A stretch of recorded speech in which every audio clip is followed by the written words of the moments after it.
Pirate Borg and only 5 rooms, Captain? Arg, it cannot be possible. Or can it? Let's find out.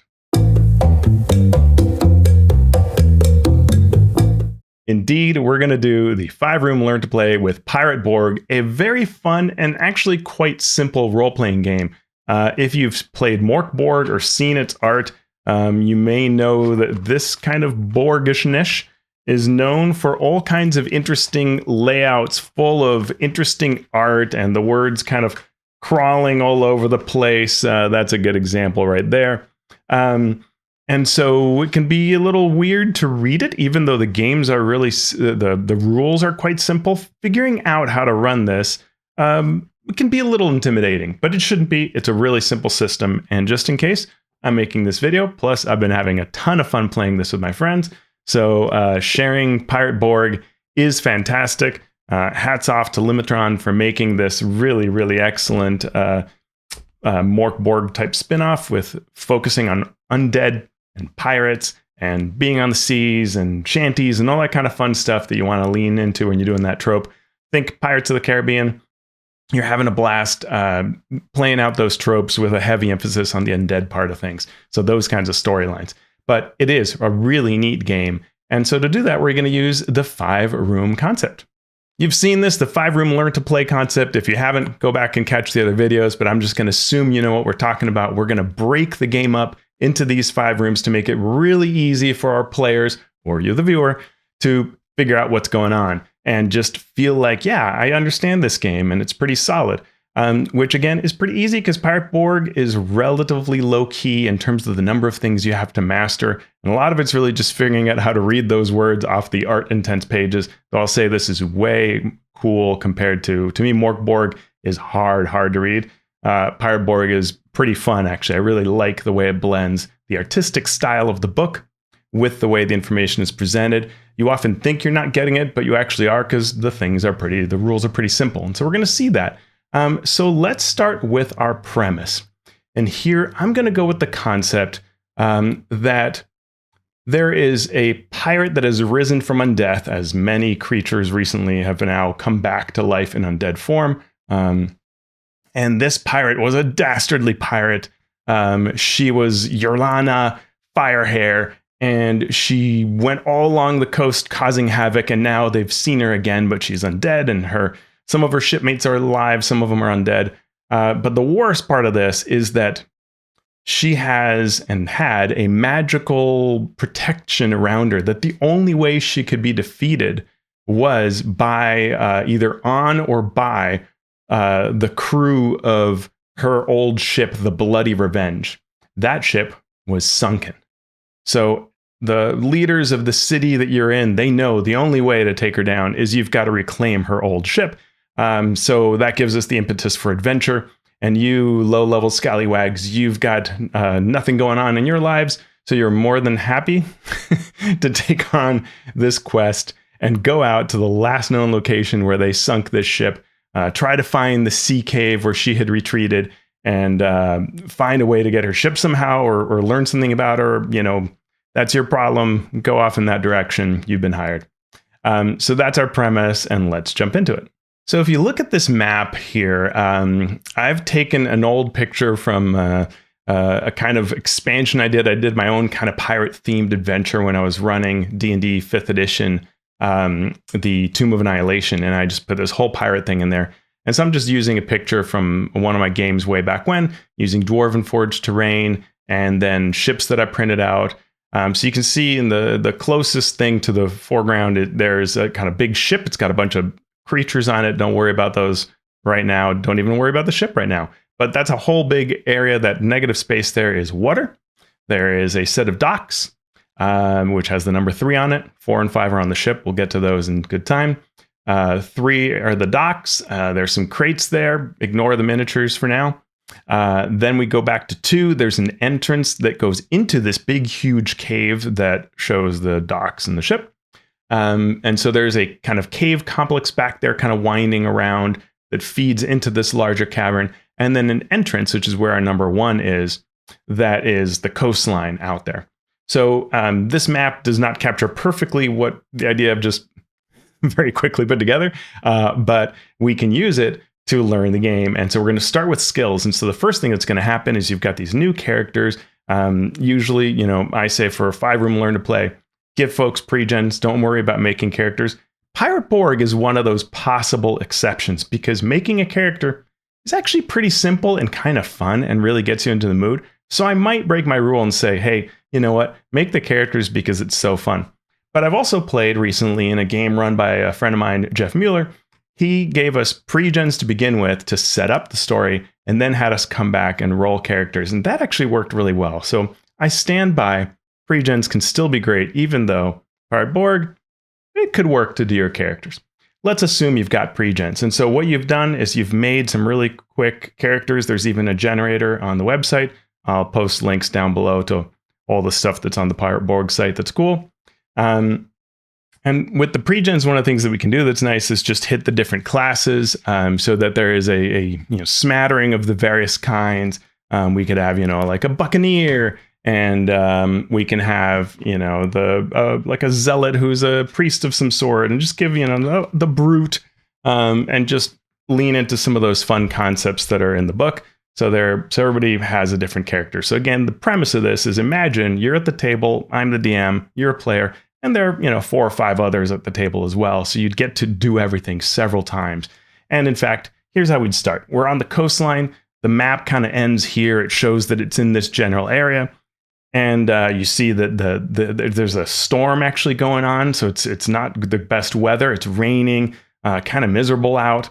The rocks are all slick, and this is a very rocky, pebbly beach. The surf is roaring a little further away, smashing into rocks and pebbles down below. It's not a sandy beach at all. And there are these cliffs that go up the side, and just, rain smashing against those cliffs and just waves blown in from the wind. And so you're looking around, and in fact, you see up above the outline of a cave. And so that must be the entrance that was talked about on this map. So that part you've seen, but now the question is, what do you want to do? And here we can get into that kind of player ingenuity. And something that's worth knowing about Pirate Borg is that it likes player creativity. It likes pretty open play where everything isn't super defined and we just see what the players are up to. One of the ways it does that is that it likes random tables. So there are a lot of random tables for all of character creation, for treasure, for all kinds of things. And so we can actually feed off of that as much as we want. There'll be a couple parts in this scenario where I feed off of that. So we're on this rocky beach. We're looking for where Flamehair's ship was sunk. We believe it's somewhere through a cave. You can get to where that took place. And the rocks are all slippery going up there. So we ask the players what they want to do.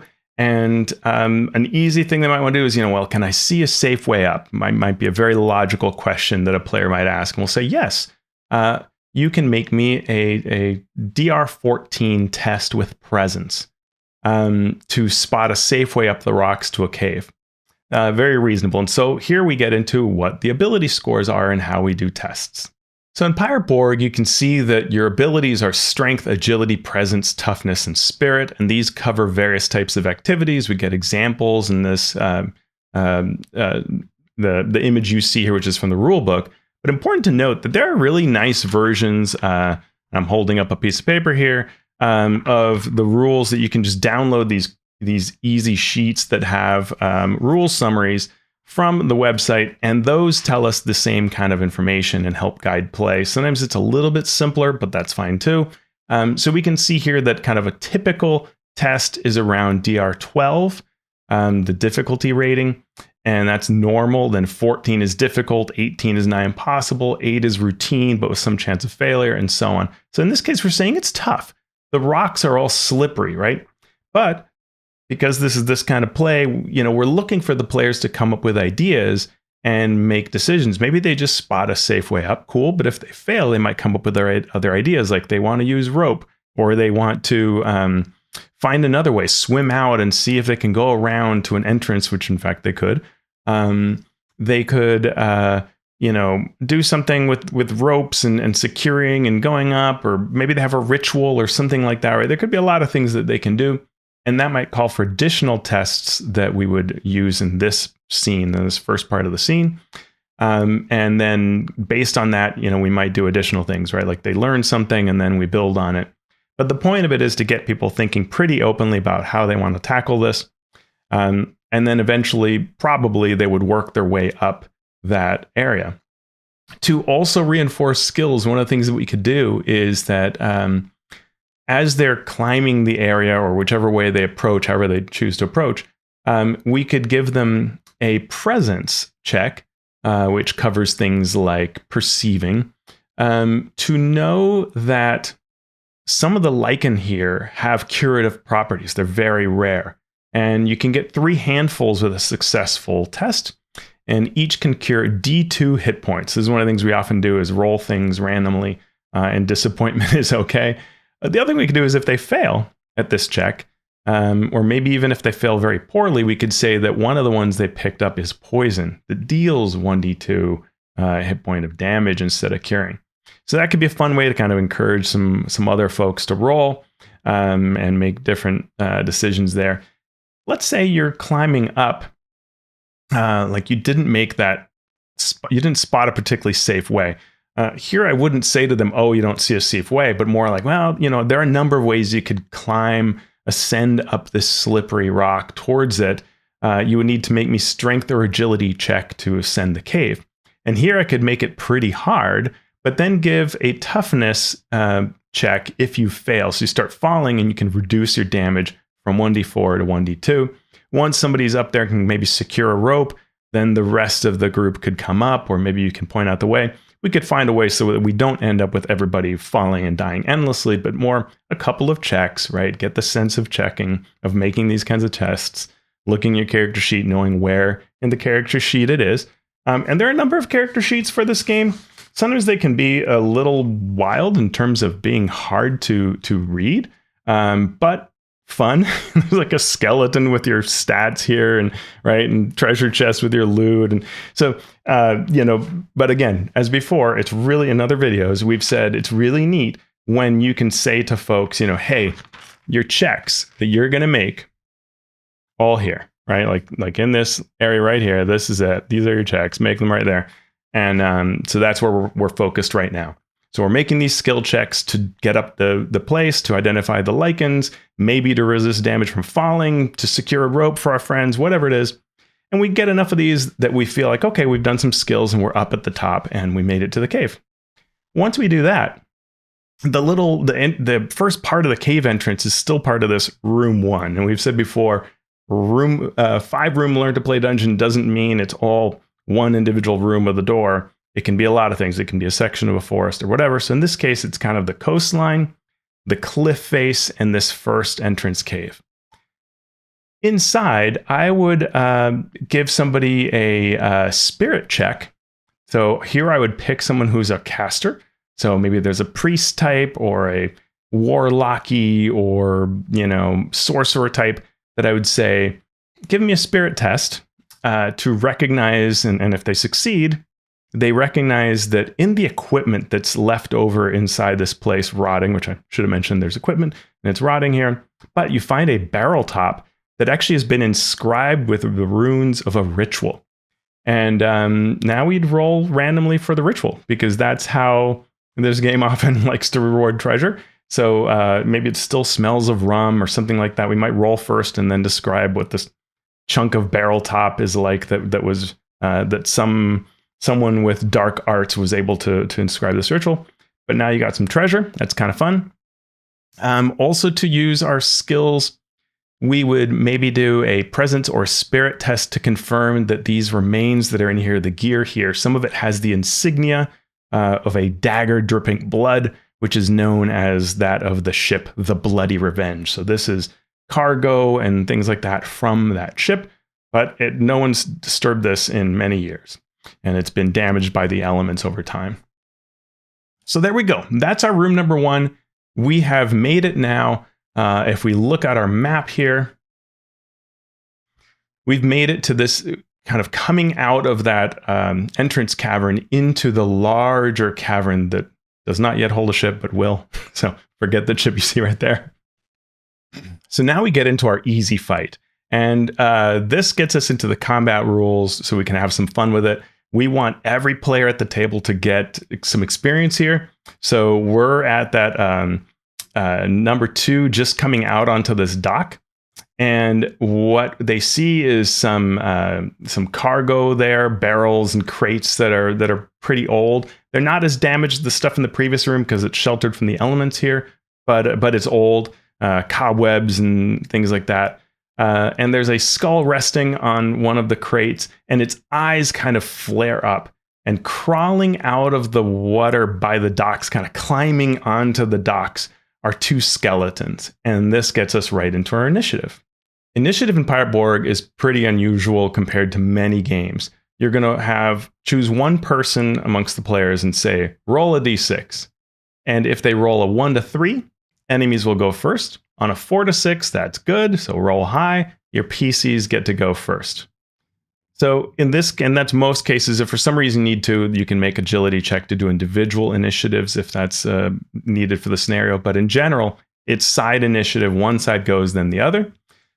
So if the PCs get to go first, they get to immediately act as they see these skeletons climbing up out of the dock, and one of them has a crab caught in its skull, and another one, is covered in like seaweed. We can dress up that situation to make it sound pretty cool, but this is an easy fight.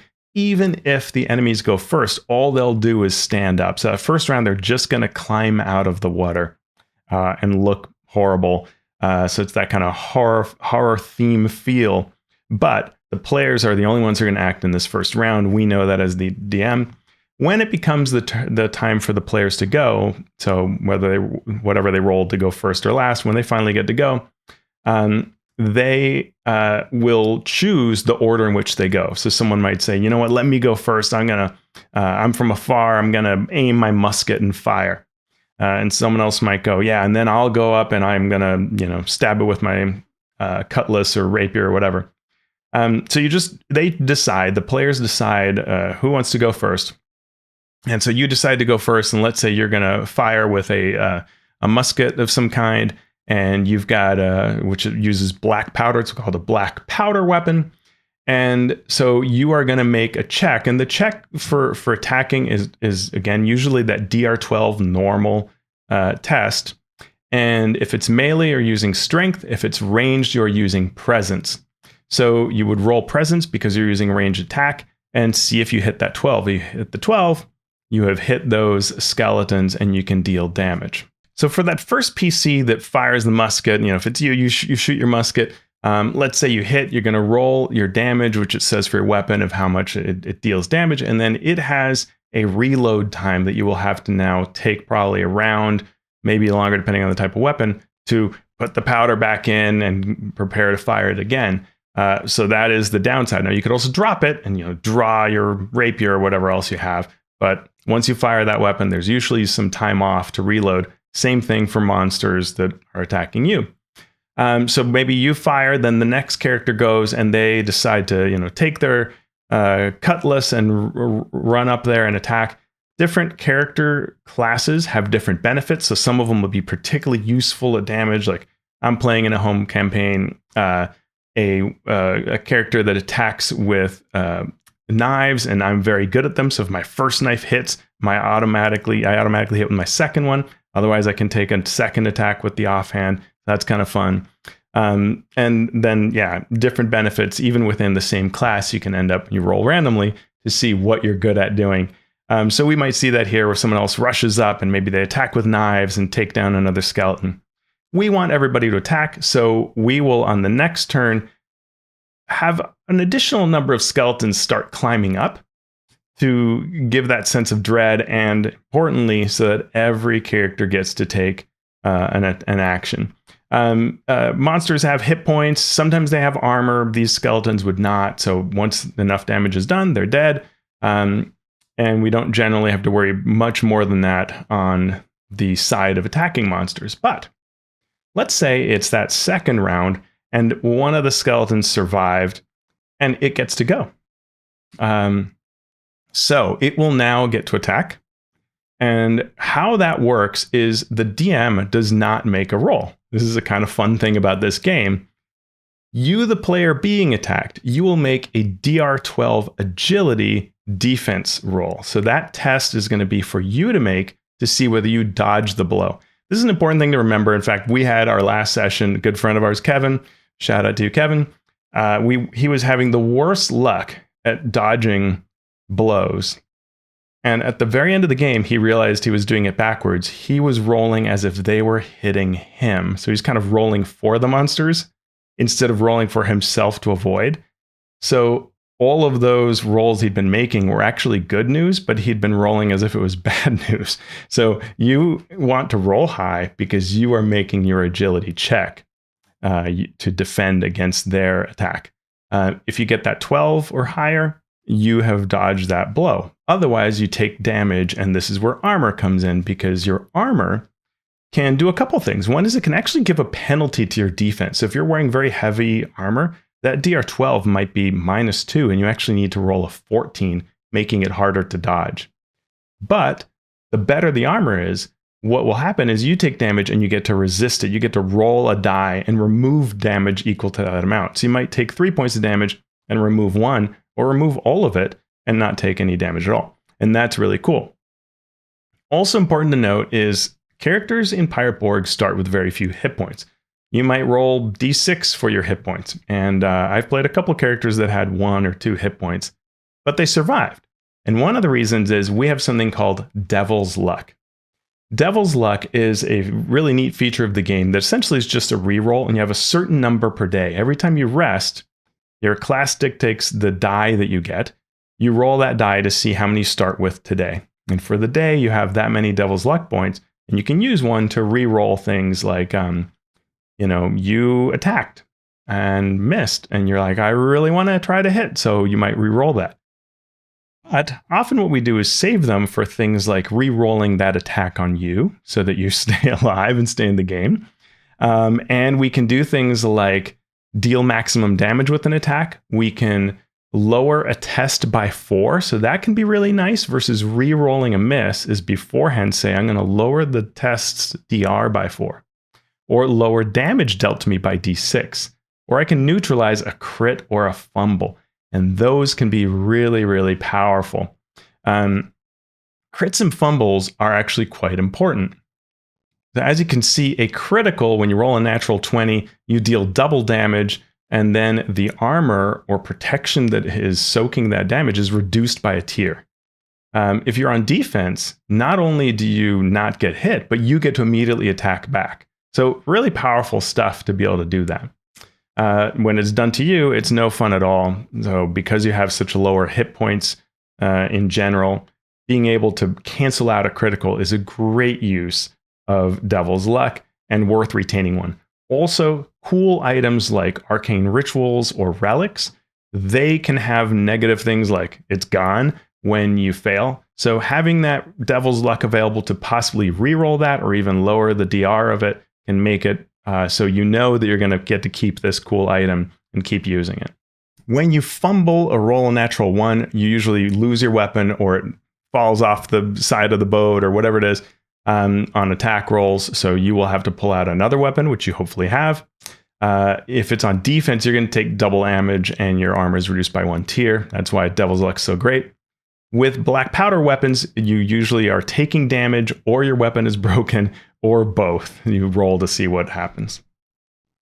So this is a pretty easy fight, but as we're going along, one of the things we might want to do is encourage our players with spells to cast. And the spells vary a fair bit. They often have around that DR12, but sometimes an easier DR. It might be 8 or 10, because a lot of times the effect is balanced with that, having a lower, higher success rate compared to a weapon because it has a limited value. So it might heal a few hit points. It might require no check at all, or it might do something like curse a target and require a DR10 test to do that. Spells can vary a fair amount, like the Sorcerer can put someone to sleep for 2 rounds. The Zealot can commune, which is a Spirit test DR8. Usually it's Spirit for spells, to ask a yes-no answer. We also have Ancient Relics or Arcane Rituals, those are very interesting. Like, before we said they find a ritual inscribed on this piece of wood that was the top of a barrel. And maybe it's the Mind Manacles ritual, which says, one creature you can see must obey your command for D2 plus spirit rounds, which is pretty sweet. You can get the one skeleton to fight another, or, whatever it is. And you can, of course, save it for a big fight, which could be really nice. And to use a ritual, you do a D4. You can use it D4 plus spirit times a day. You must test by doing a spirit test DR12 before you use it. If you fail, you roll on a mystical mishap table, which is a lot of fun, and you generally don't want to be there. If you fumble, you actually roll twice on the mystical mishap table and take the lower result. A relic is also DR12 spirit test, and if you fail, here it's stunned for 1 round, and you can't use it again until dawn, so that's pretty big. And if the relic is a fumble instead to use it, you destroy or deplete it, and it's gone, never to be used again. So that is why we often care a lot about making those checks with relics or rituals, so we can keep using it and get the benefits of it. This is an easy fight, so we don't expect it to come up, but it's important to know that if you get to 0 hit points, you're what is called broken. And you roll a d6 to anything from you're just dead or you're unconscious, and you're going to have Devil's Luck, which is really nice, and hit points when you wake up in a couple of rounds. Or you might have a brain injury and you lose presence for D8 days. There are a number of different things that happen here on this table. If you get to fewer than 0 hit points, you are dead. You just skip the phase of being broken. Down to the Davy Jones locker with you, it says, with an option that you could return them as a haunted soul, which is a type of class. So it's a pretty deadly game. And the good news is it's really easy to make new characters. It's not as deadly as Shadow Dark, say, but it's pretty easy to go down, especially if you run out of Devil's Luck or get surrounded and everybody gets lucky hits. You can just go down very quickly, and that's the way it goes. All right, so once we complete our easy fight, everybody got in at least one attack. We've probably seen, attacks with weapons. We've probably seen a musket or two. Maybe someone used a spell. If not, we covered it and talked about it just so players know. And now we feel good. We could rest, but we've got this glowing skull. And it remains glowing and, in fact, talks to you. And this is where we get into our role player negotiation, our third room. Roleplay and negotiation are important in any kind of example game because we want to emphasize that facet. Let people know, hey, you can always talk. In fact, you could have talked during the combat. As those, skeletons are climbing up, you could have threatened the skull or even attacked it. And the skeleton goes, whoa, whoa, whoa, and calls off the undead. And we go straight to roleplayer negotiation. Ideally, after you get in a few attacks, that's the skull. Doesn't have statistics in my example here, in my imagined scenario, so you wouldn't just kill it, but maybe it goes, stop hitting me. And, once enough players have gotten in some hits on one thing or another, that's where the skull surrenders and says, hey, okay, we don't need to, fight anymore. And it says that it, in fact, knows the secret to bringing the ship back from its watery grave. In this big, huge, dark chasm out here beyond this dock, there underneath is the sleeping, resting ship. So to get the bloody revenge to rise up again, the skull knows a ritual. And maybe the skull was the second mate. So they always wish they could be captain. Captain Flamehair never let them do that. In fact, left them to die on the ship. And that's how they came to be here. But they would like a better role on the ship. And so maybe the negotiation is about what the role is for this skull on the ship, which could be fun to have a talking skull that comes along with you and knows a number of things. This could be something that you roll for or just role play it out and convince this skull that, okay, there's a place for them on this ship, and the characters will take them out of this dark and terrible cave and out onto the sea as this skull deserves. And so the skull knows a ritual to help the ship come up. It needs one of you to help with a spirit roll. And if you succeed, great, it all goes swimmingly, so to speak. Otherwise, maybe the ship takes some damage or something else that could come into a factor into a future scene. But either way, the ship will come up, whether it's banged up or not. It comes up, and you see kind of the water draining off of it. Really neat scene as the ship comes up. You could also hear rest, so you could let them take a short rest just to quickly cover those rules of a short rest, which is about 10 minutes, and everybody gets to recover D4 hit points. If you took a longer rest overnight, you would get D8, and you would be able to do things like replenish your Devil's Luck and various other pieces, but we won't worry about that right now. And this game does have things like if you don't have food, issues like that, that can add up and be a big deal, which covers like your shipwreck scenarios and things like that. That would be a totally different kind of example if we wanted to do that. But in this case, we have this big ship. We can rest as we're maybe cleaning it up and getting it ready for sail. It does have a big hole on its side where it was sunk, but maybe this ritual kind of magically mends that temporarily. It'll need some repairs later, but this is enough to get it out there and confront Yarrr Flamehair and try to end her threat. So we've completed our negotiation. The ship is out. We've got the skull on our side.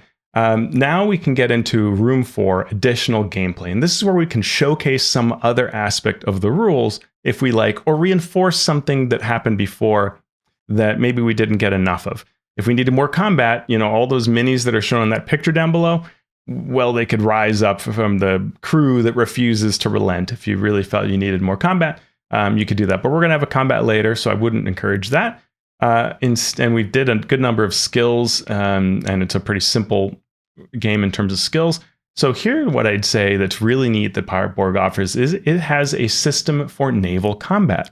There is a separate video that you can see. I'll link to below for not my video. That is for that the creators provide for seeing how the naval combat rules work.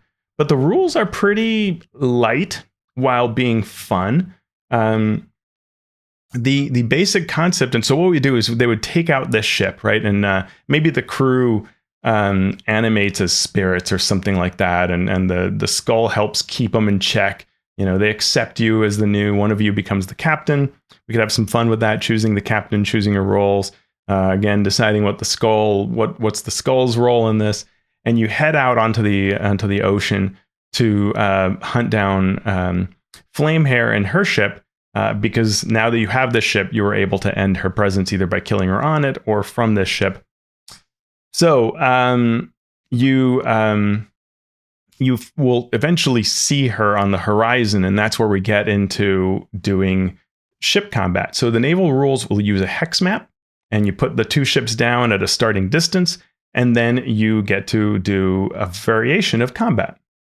I won't go into every part of this, but in general, your ship would have statistics like the hit points of the ship. It has a hull value, which is sort of like armor for characters. It has various factors like agility and speed, how much it can move each turn. So we would probably give them like a decent ship, but because it's old and battered up, we might represent it by something that's decent but not amazing, even though one day this used to be exceptional, and maybe with time they could fix this up and make it exceptional. But with magic kind of holding it together and so on, it's only moving but so quickly. There are a number of ship statistics that are provided in the game, so we would choose one of those ships that we think is fun and relatively simple. We would choose one for our enemy, our Captain Flamehair, and we then get into the tactics of it. And the way it works is you're going to again roll initiative and roll d6 plus the agility of the ship for each ship. Highest goes first. PC's ship wins ties. The ship goes with everybody on it, and what happens on a ship's turn is the captain uses their action to move the ship, its speed in hexes, and you can move as part of movement. You can rotate twice during each movement. So you could rotate, move, and then you're done. So the captain does that, can consult with the other players, of course, but decide where you're moving. Maybe you're going straight ahead, or maybe you're turning a bit so that you can broadside and fire from the sides with your cannons. So you do that, and then non-captain PCs take one crew action each. If there are no PCs, you can take at least 2 crew actions from the crew. So an enemy ship has no PCs, it would take those 2 crew actions. That gives characters an advantage, especially when they have a lot of characters in the party. And your actions that you can do are things like firing broadsides. So you'd have to be in position to where you are, somehow with the side of your ship, you could draw a line or kind of a cone, and the enemy ship is in that. That often involves maneuvering around. So that's why you move first, maneuver, fire broadsides. And here you have a thing called crew skill, which very simply is generally going to be a 0 unless you've either had battles like this before in your experience, or the ship is angry at you, things like that. They're hungry, whatever is going on, then those can be negative. So it might be a negative. The PC uses their presence, and you're looking for that DR12, and then you attack the ship. And it's a very similar kind of damage versus the armor or the hull. You can fire small arms. You can do full sail to move an extra hex, come about to rotate an extra hex face, drop anchor to reduce ship speed to 0, remove the anchor. You can try to repair the ship. Boarding party, if you are next to a ship, you can board. You can ram to deal damage, or come up with something else, like a relic or a ritual, a spell. Try to inspire the crew, things like that. And so there is a lot of this kind of open play even for this kind of a system. You have pretty typical rules otherwise for what's going on in combat. And here what we might say to the players is, you want to get close to it because you want to be able to recover the treasure. Maybe there's a famed treasure we've told them about before. And so if you just sink it, well, it's good. But even better is to actually end the captain. And in fact, if you drag her on board the ship, then she will never regenerate. You can kind of deal the killing blow. So that makes a lot of sense. Good reason to not just ram the ship, because she might come back if done otherwise, and if you just ram it or fire on it. So this can make for the epic. So we set this up where we do some ship naval actions. We close with the ship eventually. We'd probably, for the case of a simple scenario like this, have our ship be a little faster so it can get some advantages. And with all of the PC actions, they could close the distance, maneuver, get on there. Maybe do a little bit of firing back and forth for fun, but then come alongside, maybe even Flamehair, decides that it's fun to fight. If she's going to go down, she's going to go down fighting. So, and you end up next to each other. And that takes us to our 5th and final room. So in this 5th and final room, we want to have our final epic battle. And this is where the ships pull next to each other, clash into each other in the middle of the ocean. People swing across from one boat to the other. Maybe they initiate the attack. Maybe we do. Either way, it works. Either way, it's fun. And they'll be able to bring her onto the ship to deal the killing blow. So it works either way. But you choose one of the ships and you're on it, sort of like in this image down below. You're on a ship, lots of miniatures, maybe a bunch of weak skeletons or even crewmen that have cast their lot with Flamehair. And then our characters who are there fighting. And this is a heated battle, right? With a lot of tough things, pulling out your cool spells, things like that to reinforce the combat mechanics in this very epic feeling. And then finally taking down Flamehair. And maybe even once you take Flamehair, she goes down. And the rest of the skeletons, collapse or everybody else surrenders. That could be good too, especially if we're on short timing, like at a convention. One thing that's neat about this book, the book has a number of character kind of archetypes and monsters. And the archetypes are really neat because it's things like a sunken one captain that's sort of like a Cthulhu-esque, half watery, crabby, octopusy kind of dude. Not in the James Bond way. The Inquisitor, the naval mastermind. But here I might go for the Necromancer. A bunch of neat features. I won't spoil them. But one of the things you can do is reanimate D4 dead creatures or piles of bone animated as a skeleton crew. You can even actually, during that earlier battle, fire bones at the other crew and at the other ship and animate them. I wouldn't do that to complicate things in this 5-room scenario, but for campaign play, super awesome. And then you have a skeleton crew and living thralls. They're all here statted out, and some other neat ideas. So that idea is really cool. You could also make it a spellcaster to include some of those rules in there. It'd be fun. You can do anything you want, right? Just have neat tentacles that come out because maybe there's a kraken associated with it. Whatever feels epic. We get this final battle when we finally defeat, if the characters are victorious, they take down Flamehair. They pull her onto their ship if not already there. deal the final blow, and that ends her, puts her to rest.